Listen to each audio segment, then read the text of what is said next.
Fleet Admiral Seung-ho stood on the bridge of the dreadnought Soul's Fury as it dropped out of hyperspace above the Vextar core world of Kethmaran. Around him, the largest human fleet ever assembled spread across space like a steel constellation. 300 warships, each one carrying soldiers who had spent the last 2 months learning exactly how dangerous they could be when properly motivated. The Vextar homeworld hung before them like a gray jewel, surrounded by orbital defense, platforms that had never been breached in 1,000 years of empire. Those platforms had protected the Vextar capital through dozens of wars, their fear projection systems and molecular disintegration weapons making direct assault impossible. But the humans were no longer interested in following the rules of galactic warfare. "Admiral," reported Captain Dongsu from the sensor station, "we're detecting approximately 400 Vextar vessels in defensive positions around the planet. They're powering up their psychological warfare systems." Seung-ho nodded calmly. The Vextar were about to attempt the same fear-based tactics that had worked against every other species they had encountered. They were going to learn why those tactics had stopped working months ago. "All ships," Seung-ho broadcast to the human fleet, "you are authorized to ignore all Vextar psychological attacks. They cannot hurt us, and we have work to do." The first wave of terror struck the human fleet like a dark tsunami. The Vextar had concentrated every fear projection system in their empire into one massive psychological assault designed to shatter the minds of entire fleets. Images of death, destruction, and hopelessness filled space itself, creating a zone of pure psychological torture that should have left enemy ships dead in space. The human response was immediate and devastating. Every weapon on every ship opened fire simultaneously. The concentrated firepower of 300 warships, each designed by a species that understood the concept of overwhelming force, lit up space like a newborn star. Orbital defense platforms that had protected the Vextar homeworld for centuries simply vanished, torn apart by weapons that had been designed to crack planets if necessary.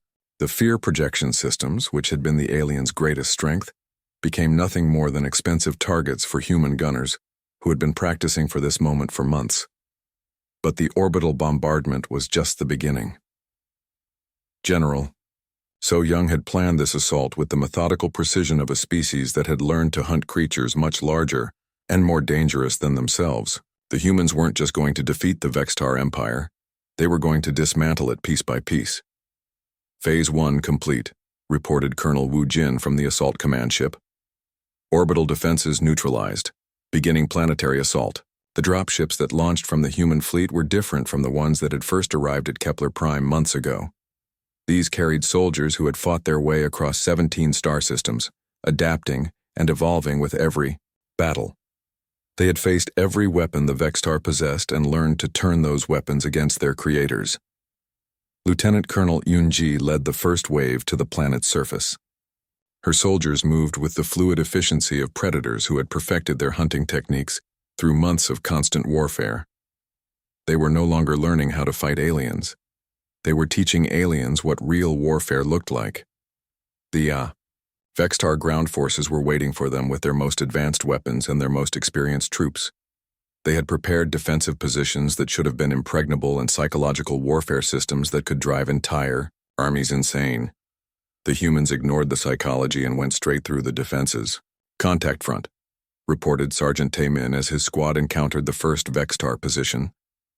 "They're using their molecular disintegration weapons and broadcasting fear on all frequencies." "Understood," Yunji replied. "Standard response protocol. Show them what we learned from their friends." The battle that followed was not really a battle at all. It was an extermination. The human soldiers moved through Vextar positions like a force of nature, using tactics that the aliens had never encountered, because no other species in the galaxy fought the way humans fought. While Vextar defenders tried to break human morale with psychological attacks, human soldiers were using captured fear projection systems to broadcast Earth's history directly into alien minds. The Vextar found themselves experiencing millions of years of evolution in action. Humans surviving ice ages, humans fighting massive predators, humans adapting to planetary disasters that would have sterilized other worlds. The psychological feedback was devastating.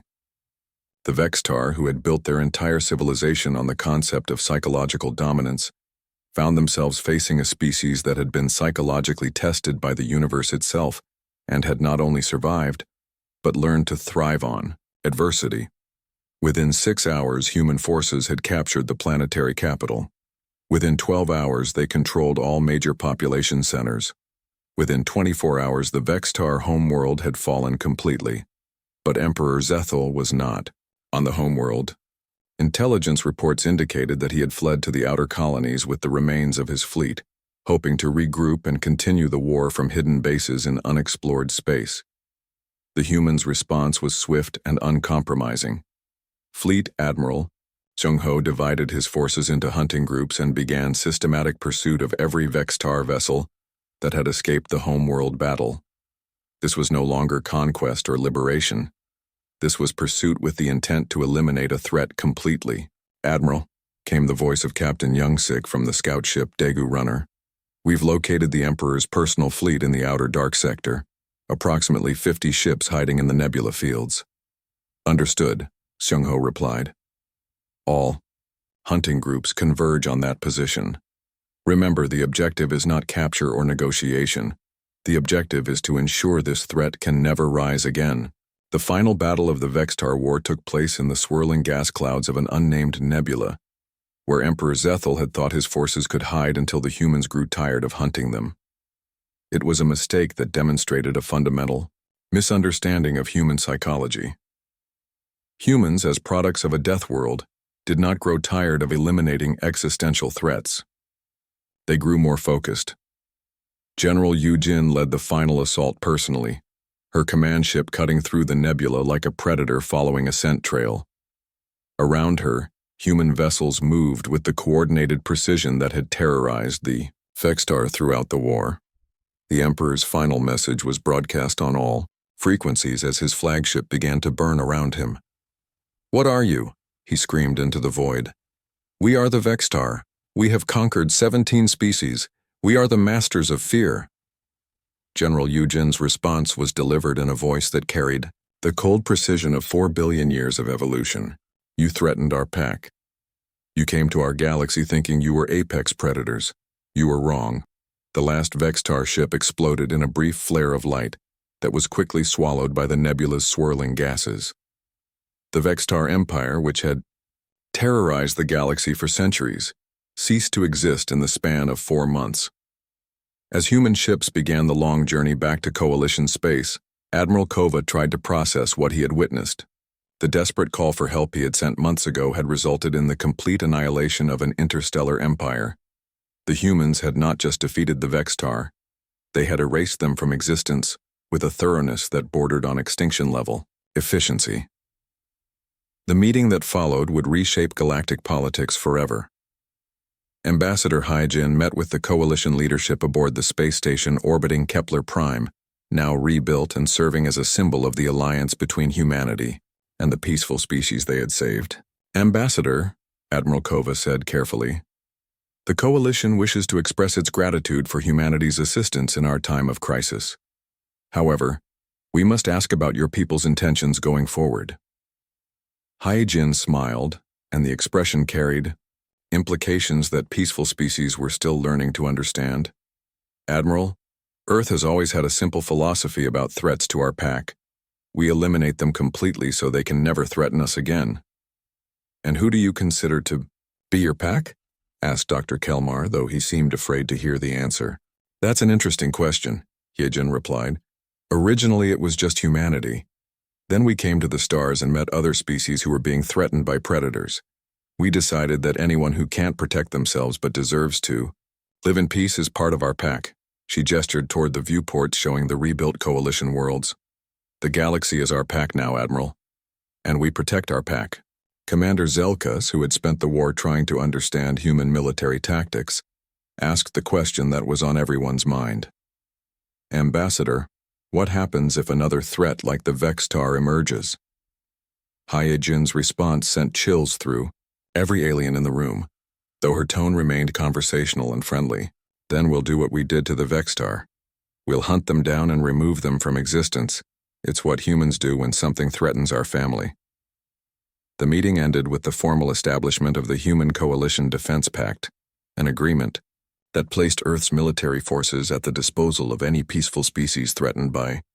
Admiral Kova watched the tactical displays with a mixture of awe and growing unease.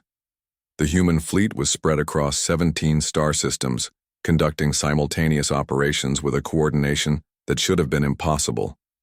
Each human commander was making independent decisions, adapting to local conditions and responding to threats in real time. Yet somehow, all of their actions worked together like parts of a single, vast organism. This defies every principle of military science, Commander Zelkus muttered as he studied the fleet movements.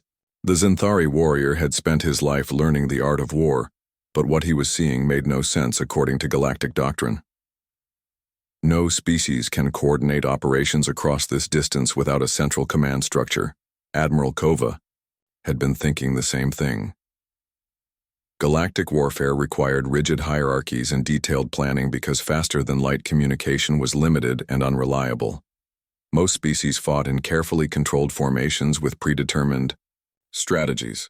The humans seemed to be making it up as they went along, yet achieving results that would be impressive even with perfect coordination. The answer came from an unexpected source. Dr. Kelmar, the Altarian scientist who had been studying human behavior, had been analyzing their communication patterns and fleet tactics. His report was both fascinating and disturbing.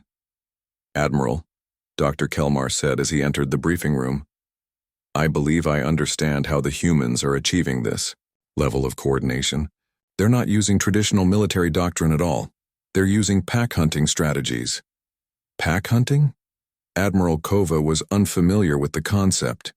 "It's a behavior pattern that evolved in certain predator species," Dr. Kelmar explained, activating his holographic display.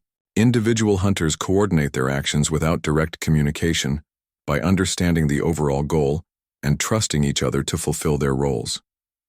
Each hunter acts independently, but all their actions support the pack's objectives." The display showed various Earth predators working together: wolves surrounding prey, dolphins herding fish, humans from ancient times coordinating hunts across vast territories.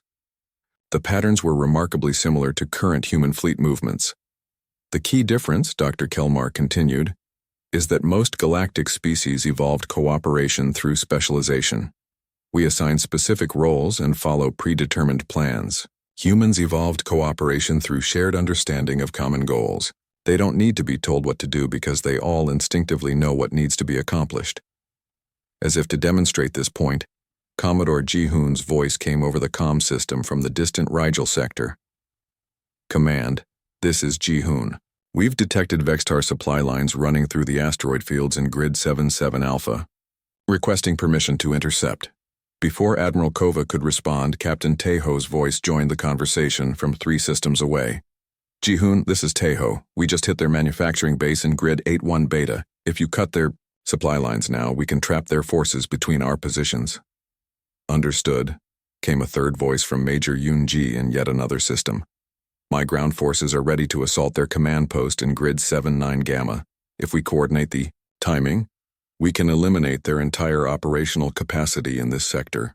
Admiral Kova listened in amazement as human commanders across multiple star systems planned and executed a coordinated attack without any input from Central Command.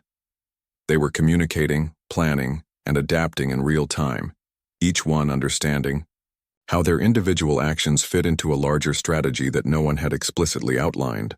"How are they doing this?" he asked Dr. Kelmar. "Millions of years of evolution," the scientist replied. "Humans evolved as persistence hunters who had to coordinate over vast distances to bring down prey much larger and stronger than themselves. They developed the ability to understand each other's intentions and predict each other's actions without detailed communication.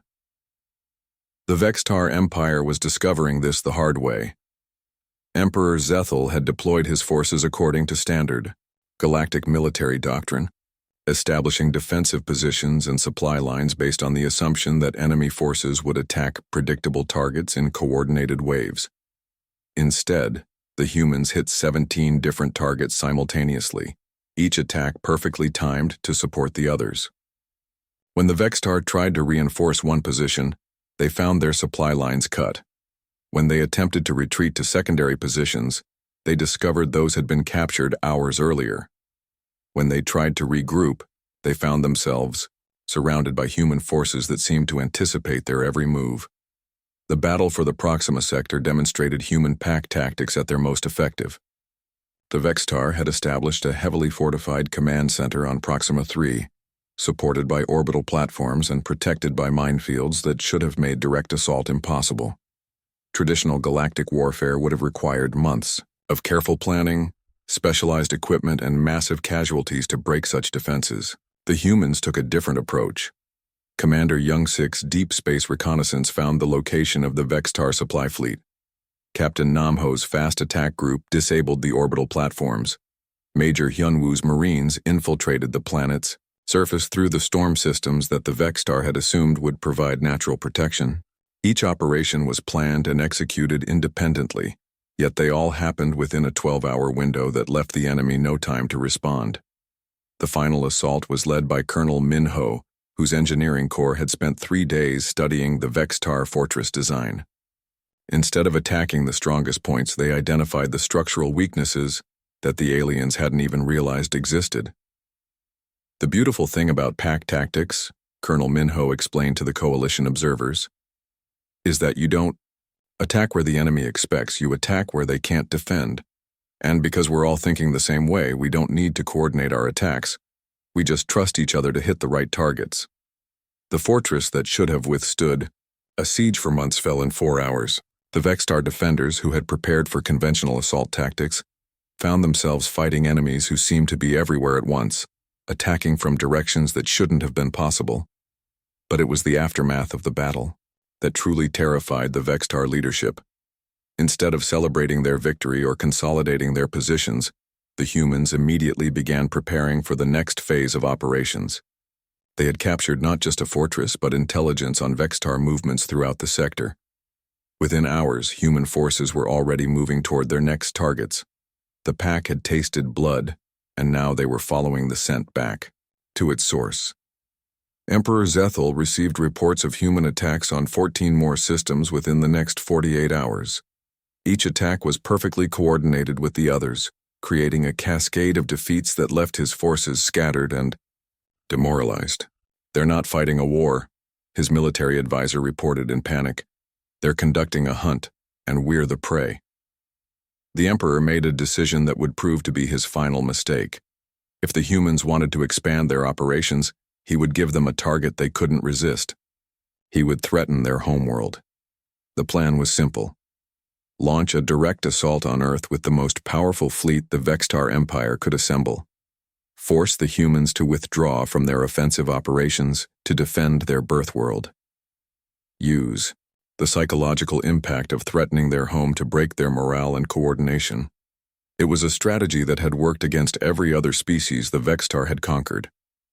Threaten the homeworld, and even the bravest warriors would abandon offensive operations to rush home in panic. The Vextar had never encountered a pack-hunting species before.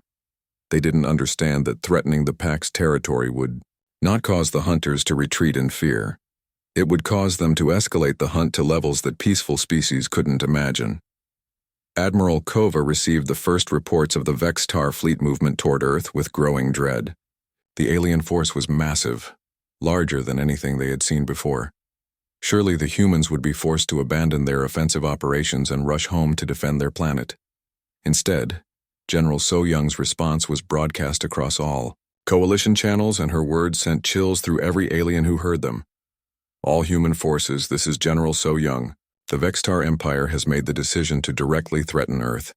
This is no longer a peacekeeping operation or a rescue mission. As of now, we are implementing Protocol 7. Full-scale unrestricted warfare is authorized." Admiral Kova had never heard of Protocol 7, but the tone in the general's voice suggested it was something that had never been used before. Something that humans hoped they would never need to use. "General," he called over the comm, "what is Protocol 7? The response came not from So-Young, but from Admiral Seung-ho, whose voice carried an edge that made the peaceful Altarians skin crawl. "Admiral Kova, Protocol 7 is what happens when humans stop thinking like peacekeepers and start thinking like apex predators. The Vextar wanted our attention. Now they have it. Across 17 star systems, human forces received the Protocol 7 authorization and began implementing tactics that had been developed but never deployed. The pack was Emperor Zethel of the Vextar Empire stared at the tactical displays with growing disbelief. In 3 weeks, his forces had lost more territory than they had in the previous 50 years of expansion. The reports from his commanders made no sense. An unknown species had appeared from nowhere and was systematically destroying his carefully planned invasion. The Vextar had conquered 17 star systems using psychological warfare. Their fear projection technology had broken the will of entire civilizations without requiring major battles. They were experts at identifying the psychological weaknesses of other species and exploiting them until their enemies simply gave up fighting. But these humans seemed to have no psychological weaknesses. Worse, they appeared to get stronger when threatened. "Bring me War Master Kethmore," Zethel commanded his aide. The War Master was his most skilled specialist in psychological warfare, capable of breaking the minds of entire armies. If anyone could find a way to defeat these strange new enemies, it would be him. Kethmore entered the Emperor's chamber carrying data tablets filled with analysis of human behavior. His gray skin was darker than usual, a sign of stress among his species.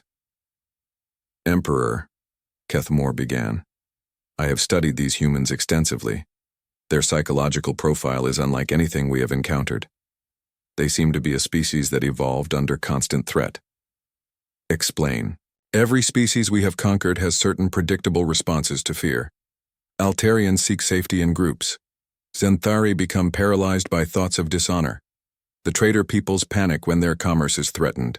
But humans—" Kethmore paused, his large eyes reflecting confusion.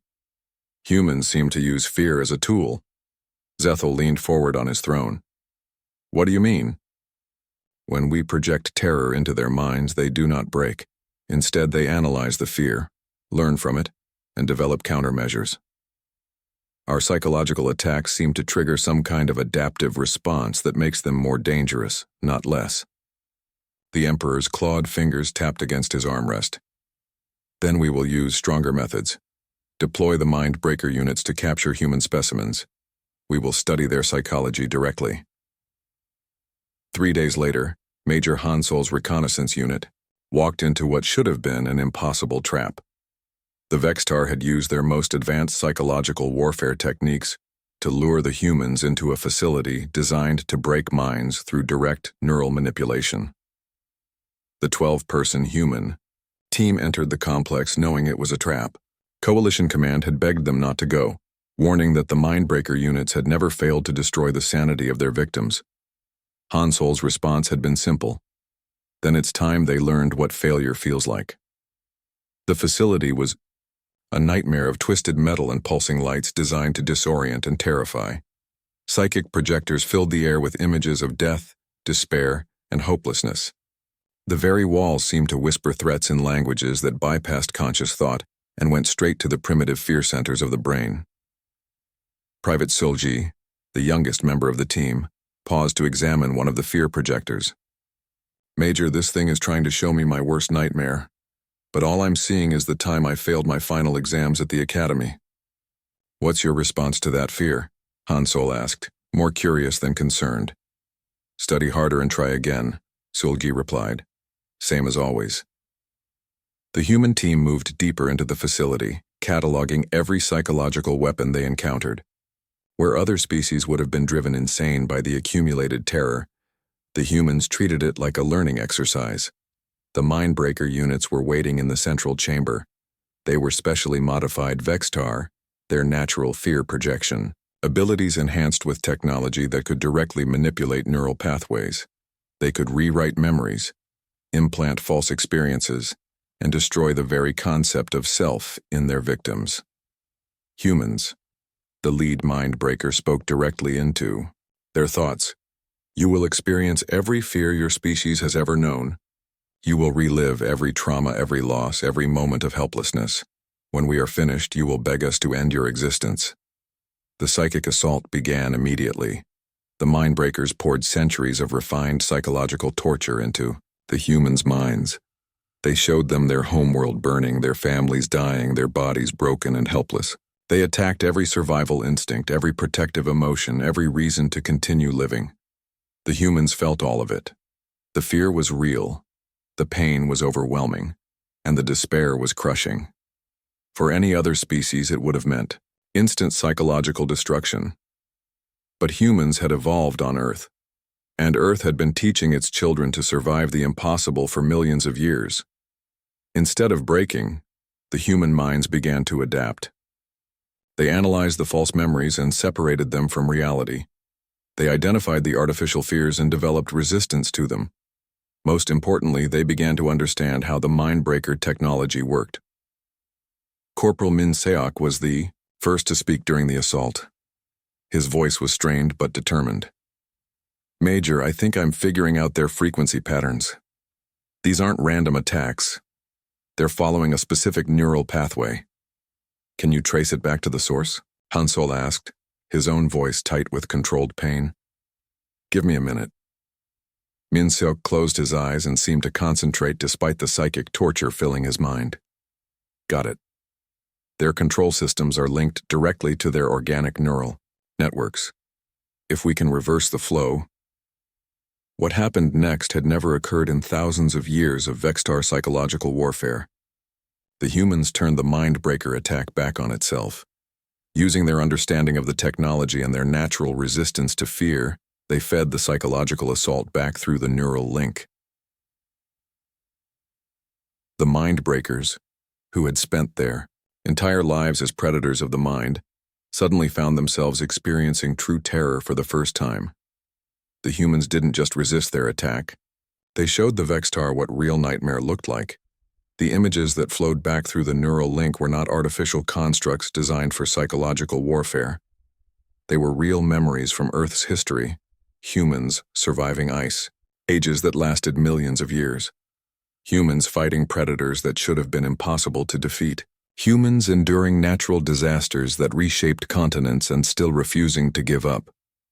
The Mindbreakers saw a species that had been tested by the universe itself and had not only survived, but thrived. They saw creatures that turned every obstacle into a tool, every enemy into a lesson, every defeat into preparation for victory. The psychological feedback loop lasted only minutes, but when it ended, the Mindbreaker units were catatonic. They had experienced something their minds were not equipped to process, a species that had no concept of ultimate defeat. Han Sol's team spent the next 6 hours dismantling the facility and studying its technology. By the time Colonel Dong Hyun's rescue force arrived, the humans had not only survived the psychological assault but had turned it into intelligence-gathering operation.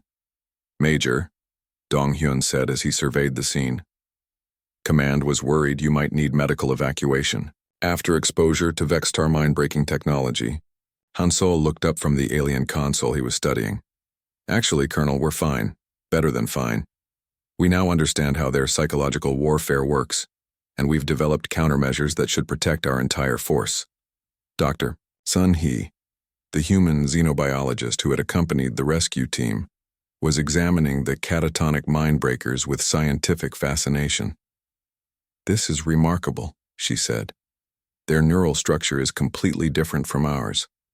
They evolved as psychological predators, but they've never encountered a species that could resist their attacks." "What do you mean?" Dong Hyun asked.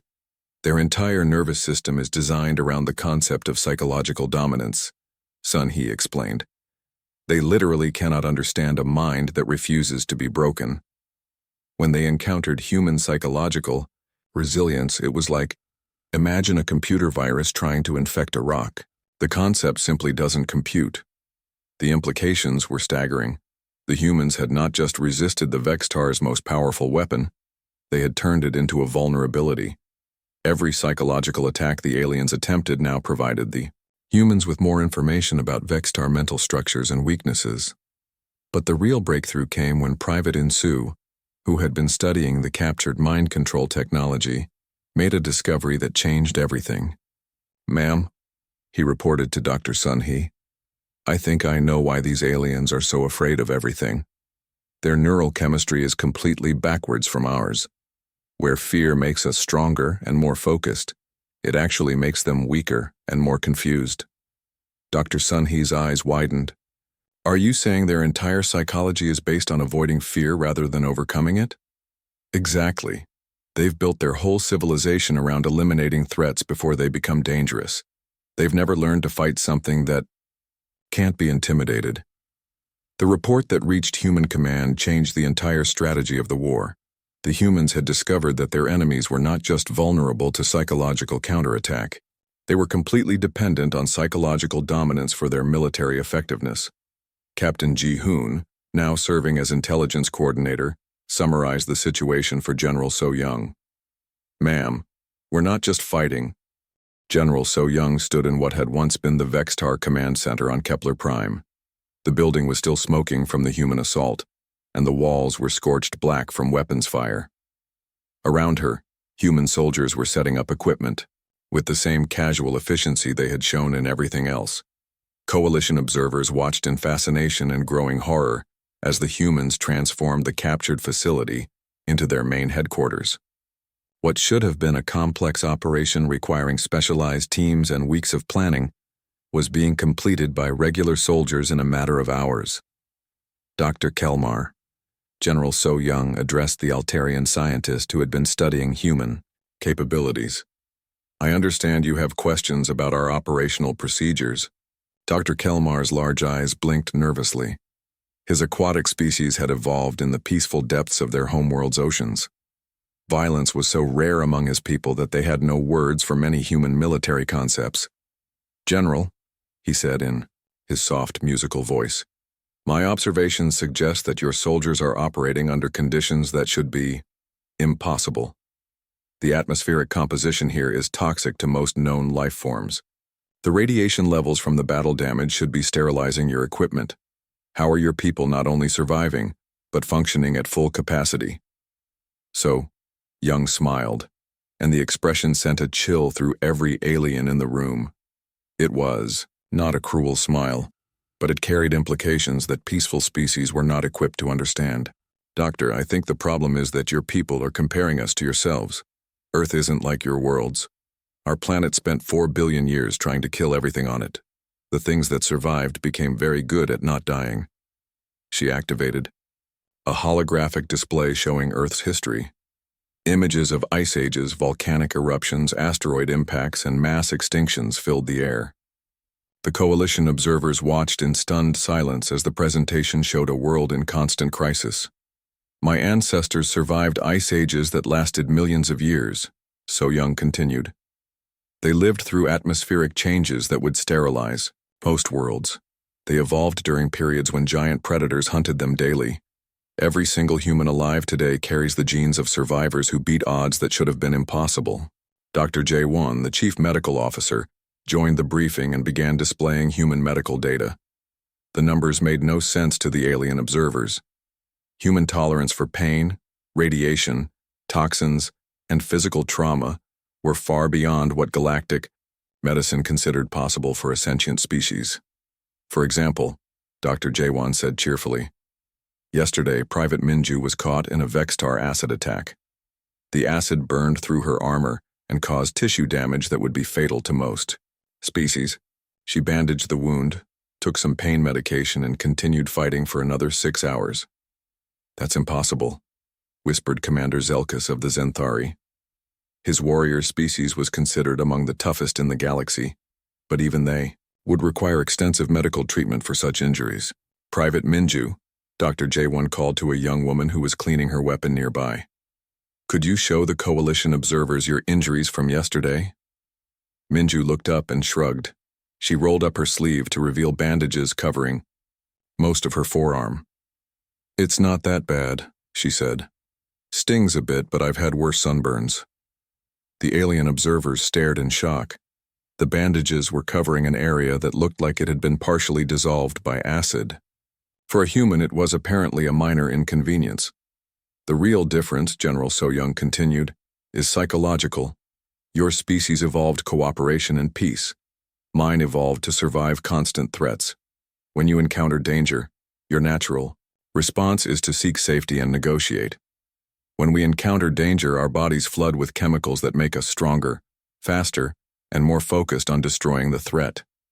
She gestured to the scorched command center around them. This facility was supposed to be impregnable. The Vextar designed it to withstand orbital bombardment and equipped it with their most advanced fear projection systems. It should have taken weeks to capture with heavy casualties. How long did it actually take? Dr. Kelmar asked, though he seemed afraid to hear the answer. 47 minutes, replied Colonel Donghyun, who had led the assault. Would have been faster, but we stopped to disable their psychological weapons without destroying them. Command wants to study how they work. The true scope of human capabilities became clear when Commander Young-Sik's unit reported in from the northern continent. His voice came over the comm system with the casual tone of someone giving a routine status update. General, this is Young-Sik. We've completed our patrol of the mining complex. Found another Vextar base, bigger than expected. Looks like they were using slave labor from several species. We've freed the prisoners and secured the facility. So, Young frowned at her tactical display. Commander, that facility was marked as impossible to assault. Our intelligence indicated it was built into a radioactive crater and surrounded by automated defenses. Yes, ma'am. The radiation levels are pretty high, but nothing our suits can't handle. As for the defenses, we used them against each other. Turns out Vextar automated systems can't tell the difference between their own forces and humans if you wear their armor. Dr. Kelmar looked at his scanner readings from Young-Sik's position. Commander, my instruments show radiation levels in your area that would kill most species in minutes. How are you not only surviving but conducting complex operations? Young-Sik's response carried that sound the Coalition was learning to associate with human amusement. Doctor, I grew up near an old nuclear testing site. This is actually less radiation than I got working in my father's uranium mine. Plus, the suits have good shielding. The conversation was interrupted by an explosion that shook the entire building. Alarms began blaring as tactical displays showed incoming Vextar forces approaching the human base. All units, this is Major Hansol, came the voice from the defensive perimeter. We have approximately 50 Vextar vehicles approaching from the east. They're using some kind of new weapon that seems to disintegrate matter at the molecular level. The Coalition observers looked at each other in panic. Molecular disintegration weapons were theoretical superweapons that could destroy anything they touched. No known defense existed against such technology. General So Young remained calm. Major, what's your assessment? Well, ma'am, they got 2 of our bunkers with their first shots, but the boys are adapting quickly. Sergeant Taman figured out that the weapon has a limited range and a slow firing cycle. We're using mobility tactics now. Through the tactical display, they watched human soldiers charging directly at weapons that could erase them from existence. Instead of seeking cover or retreating, they were using speed and unpredictability to get inside the weapon's effective range. This is insane, Commander Zelkas whispered. They're running toward certain death. No, General So Young corrected. They're running toward victory. Watch. The humans reached the Vextar vehicles and began their assault. Instead of trying to destroy the molecular disintegration weapons, they captured them. Within minutes, the human soldiers had turned the alien superweapons against their creators. Command, this is Hansol. Threat neutralized. We have captured intact samples of their new technology. Sergeant Insu wants to know if he can test fire one of these things at the mountain range to see how it works. General So Young sighed. Tell Sergeant Insu that mountain range has civilian settlements on the other side. Understood. He says he'll find a different mountain. Dr. Jae Won returned to his medical briefing, seemingly unaware that they had just witnessed an impossible victory. The key thing to understand about human physiology is that our species doesn't just survive trauma. We often become stronger because of it. Physical stress triggers adaptive responses. Psychological pressure enhances focus. Even injury can trigger healing processes that leave us more resistant to future damage. He showed them data from the battle. Human soldiers who had been wounded in the first days of fighting were now performing better than before their injuries. Their bodies had adapted to the local toxins and were now immune. Their minds had processed the Vextar fear weapons and were no longer affected by them. It's like they're evolving in real time. Dr. Kelmar said in amazement. In a way we are, General So Young agreed. Earth taught us that adaptation is survival. Every challenge makes us stronger. Every threat teaches us new ways to fight. The briefing was interrupted by Captain Ji-hoon, who entered with what appeared to be a Vextar. Prisoner. The alien was tall and thin, with gray skin and large black eyes that now held an expression of pure terror. General, Ji-hoon reported, this one was found trying to hide in the lower levels. Claims to be some kind of psychological warfare specialist. Apparently he's been studying our resistance to their fear weapons. The Vextar prisoner looked up at General So Young with something approaching panic. When he spoke, his voice was high and trembling. What are you? He whispered in broken galactic standard. We studied your species. You were supposed to be weak, peaceful. But you are something else. General So Young looked down at the alien with an expression that was somehow both gentle and terrifying. We're humans. We come from... Lieutenant Colonel Yoonji checked her armor one last time before the drop. Around her, 200 human soldiers prepared for their first ground assault on an alien world. The transport ship Busan Thunder shook as it entered the atmosphere of Kepler Prime, where Vextar forces had established their main base. The coalition observers watched in fascination as the humans prepared for battle. Unlike other species who required meditation time or ceremonial preparations, the humans simply checked their weapons and reviewed their orders. They moved with an efficiency that spoke of countless hours of practice. Colonel, came the voice of Captain Namho over the comm system, we're detecting high levels of toxic gas in the atmosphere. The Vextar have been using chemical weapons against the civilian population. Yoonji nodded and activated her helmet's environmental systems.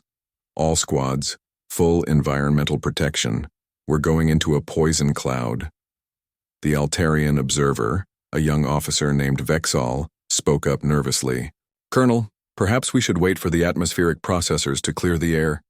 My people cannot survive in such conditions without extensive life support. Yoonji turned to look at the fish-like alien. How long would that take? 3 days. Perhaps 4. There are civilians down there dying right now. We don't have 4 days. She gestured to her soldiers. We do. The first wave of human soldiers dropped into hell. The Vextar had turned the capital city into a nightmare of burning buildings and poisoned air. The chemical weapons that had forced the coalition forces to retreat barely slowed the humans down. Their armor systems filtered the toxins and their bodies seemed to handle the remaining contamination without major problems. Sergeant Hyunwoo led the first patrol into the city center. His squad of 10 soldiers moved through the twisted streets like they had been born to it. The Vextar had placed fear projectors on every corner, devices designed to flood enemy minds with terror and despair. The first one they encountered nearly drove Vexal to madness, even though he was watching from orbit. The alien observer screamed and collapsed as images of his worst nightmares filled his mind. The coalition medical team had to sedate him to stop his panic, but the human soldiers barely slowed down. They acknowledged the fear, cataloged it, and kept moving. One of them, Private Ginny, actually smiled as she passed the projector. Sarge, she said over the comm, this thing is trying to show me my fears, but all I can think about is how much fun it's going to be to blow it up. Hyunwoo grinned behind his helmet. Save it for later. We have bigger targets. They found their first group of Vextar soldiers guarding a prison camp. The aliens were tall, thin creatures with gray skin and large black eyes. They wore armor that seemed to absorb light and moved with the confidence of predators who had never met anything stronger than themselves. The Vextar opened fire with weapons that shot bolts of pure terror, beams of light that carried concentrated fear and despair. Coalition troops had described being hit by these weapons as worse than death, a complete breakdown of the will to live. The humans felt the fear, processed it, and used it. The terror made them more alert, more focused, more dangerous. Instead of breaking their will, it triggered something the Vextar had never encountered before. The human fight or flight response. And humans, it turned out, almost always chose fight. The battle lasted less than 10 minutes. When it was over, The Vextar patrol was destroyed and the prison camp was free. The human soldiers had taken no casualties, though several reported feeling really angry about what they had seen the Vextar do to the prisoners. Back on the Coalition command ship, Admiral Kova watched the tactical displays with growing amazement. The human ground forces were not just fighting in conditions that would kill most species, they were thriving in them. Captain Minho's engineering corps was the next to shock their alien allies. While under active bombardment from Vextar artillery, they began constructing defensive positions using materials scavenged from destroyed buildings. Coalition engineers required safe conditions and precise tools. The humans built fortifications while being shot at. "This is impossible," muttered Commander Kelvor of the Zenthari forces. His people were warriors, bred for combat and trained from birth to fight. But even they required rest periods and safe areas to regroup. They've been fighting for 18 hours straight. When do they rest? Admiral Kova was wondering the same thing. His tactical display showed human forces across the continent, all engaged in active combat operations. None of them had stopped fighting, none had requested relief, and none showed any signs of slowing down. The answer came when a Vextar acid bombardment hit one of Minho's positions. The aliens watched in horror as the corrosive chemicals melted through barriers that were supposed to be impenetrable. Surely the humans would retreat now, regroup, and wait for support. Instead, Minho's voice came over the comm channel, calm and professional. "All units, the enemy just gave us molten metal to work with.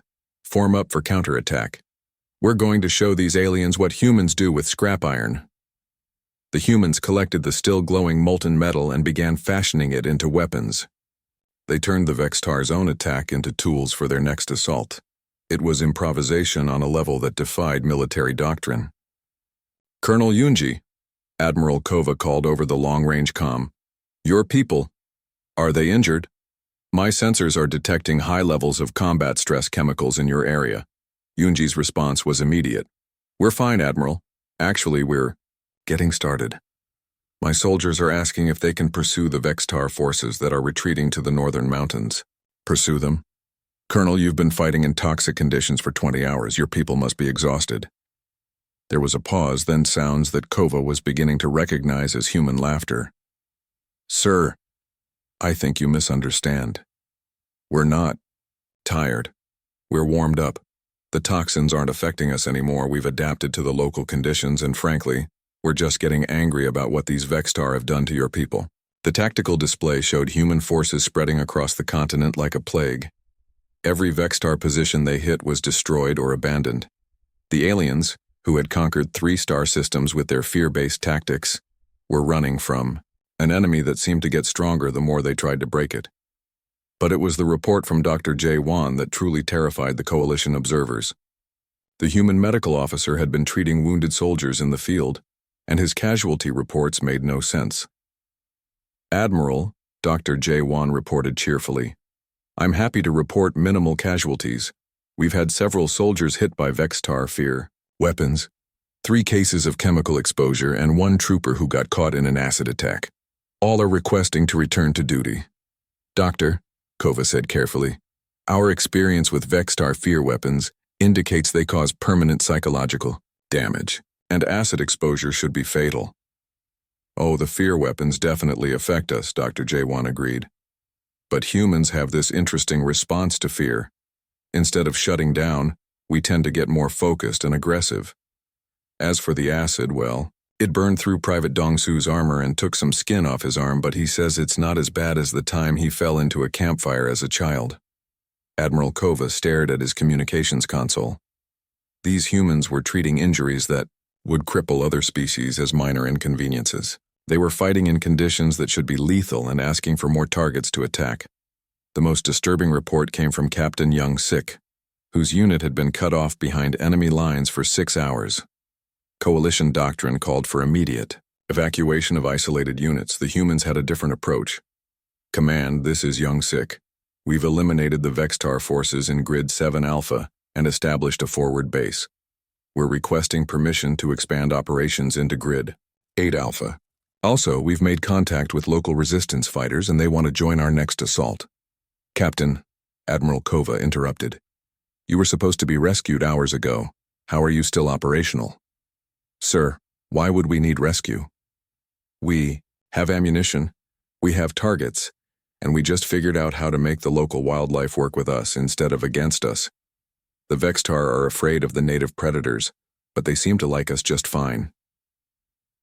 Admiral Kova closed his eyes and tried to process what he was hearing. In one day, these humans had done what coalition forces had been unable to do in weeks. They had not only survived contact with the Vextar, they had completely reversed the tactical situation. The reports kept coming. Human forces were advancing, on all fronts. They were adapting to alien weapons faster than the Vextar could deploy new ones. They were using damaged equipment, toxic environments, and even the planet's hostile wildlife as tools in their war effort. Most disturbing of all, they seemed to be enjoying themselves. As night fell on Kepler Prime, Admiral Kova realized that his desperate call for help had brought something unprecedented to his galaxy. These were not just soldiers or even warriors. These were predators who had evolved on a world that had spent millions of years trying to kill them. And they were very, very good at their job. Admiral Kova stared at the burning wreckage that had once been the Outer Defense Fleet. 3 ships. That was all that remained of the mighty Altarian Defense Force. The rest floated in pieces around the gas giant Kepler Prime, their blue hulls, twisted and broken like toys in the hands of an angry child. The Vextar Empire had come without warning. Their black ships had dropped out of hyperspace like hungry wolves, tearing through the peaceful coalition forces with weapons that seemed to feed on fear itself. The Altarians, the Zenthari, and the peaceful traders of the Outer Rim had never seen warfare like this.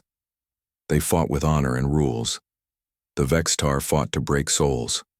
Kova's webbed fingers shook as he activated the emergency broadcast system. His large, dark eyes reflected the flames from the view screen. The Altarians were a gentle people. They had evolved in the warm seas of their homeworld, where cooperation meant survival and violence was rare. They had no understanding of the kind of hatred that drove their enemies. This is Admiral Kova of the Galactic Defense Coalition. He spoke into the transmitter, his voice carrying across subspace to every corner of known space. We are under attack by the Vextar Empire. Our fleets are broken. Our worlds are burning. We ask any species capable of military action to send help. We offer full alliance status and trade agreements to any who answer our call. He paused, watching. Another coalition ship explode in the distance. The Vextar were not just destroying ships. They were herding survivors into camps on the planet below. Reports spoke of mind-breaking techniques that left prisoners as empty shells. Please, Kova added, his pride forgotten. We are dying out here. The message went out across the galaxy, bouncing from relay to relay, reaching thousands of worlds. Most ignored it. The peaceful species were too far away or too weak to help. The warrior races were either already conquered or too busy defending their own territory. But on a small blue world in what the locals called the Milky Way, the message found unexpected ears. Commander Tejo of the Earth Defense Force read the transmission 3 times before he believed it. Humanity had only made contact with galactic civilization 2 years ago. They were still considered newcomers, barely worth noticing by the great powers. Most aliens saw them as just another species of peaceful traders. They were very wrong. Tejo brought the message to the Earth Defense Council. The room fell silent as they listened to the desperate plea from across the galaxy. These were not hard men and women. They were soldiers, but they had families, children, hopes for peace. Yet when they heard about entire worlds being enslaved and minds being broken, something ancient and terrible stirred in their hearts. How many ships can we send? Asked General Yujin, her voice calm but her eyes burning. All of them, replied Admiral Sung-ho. Every ship, every soldier, every weapon we have. Sir, Tejo said carefully, the council asked for assistance. They probably expect a few patrol ships, maybe a squadron. If we send our entire fleet, then they'll get what they asked for. Yujin interrupted. They ask for reinforcements. We'll give them reinforcements. Within hours, the decision was made. Earth's entire military force would deploy to help the coalition. It was not a small commitment.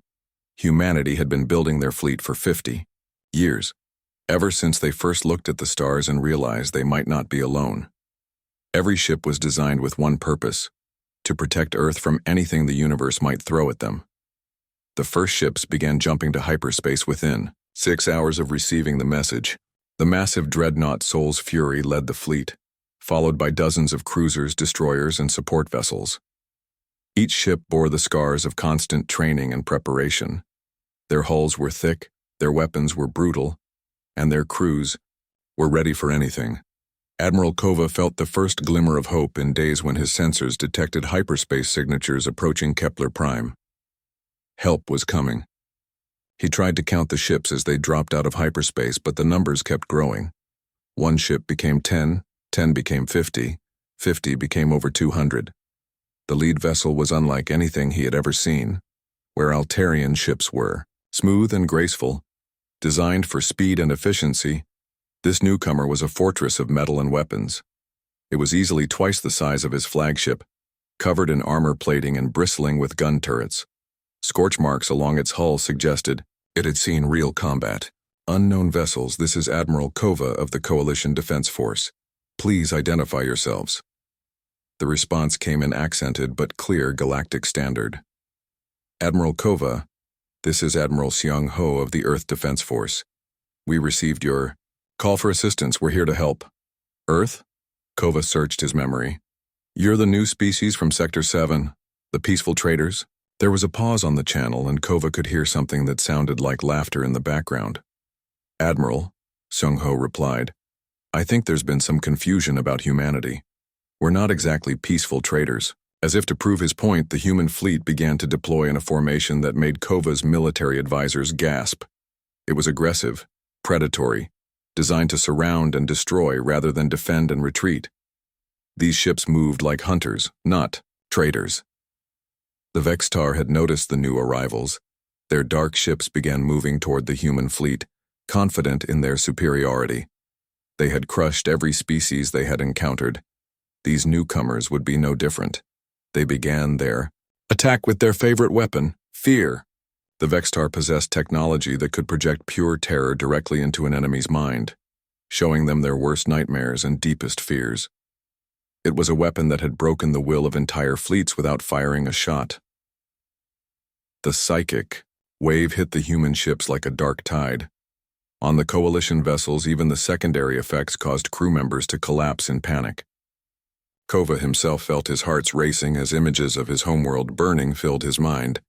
But from the human fleet came only silence.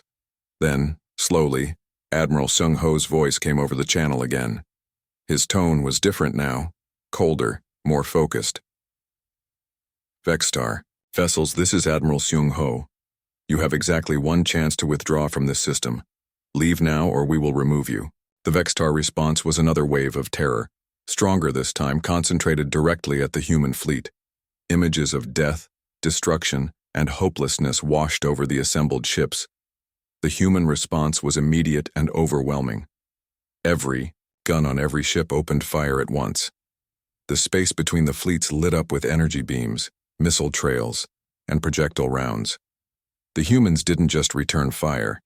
They unleashed everything they had in one coordinated strike. 3 Vextar ships simply vanished, torn apart by the concentrated firepower. The others scattered, their formation broken by the unexpected aggression. Admiral Kova watched in amazement as the human fleet pursued the retreating Vextar vessels. These were not the actions of peaceful traders. These were predators who had found prey.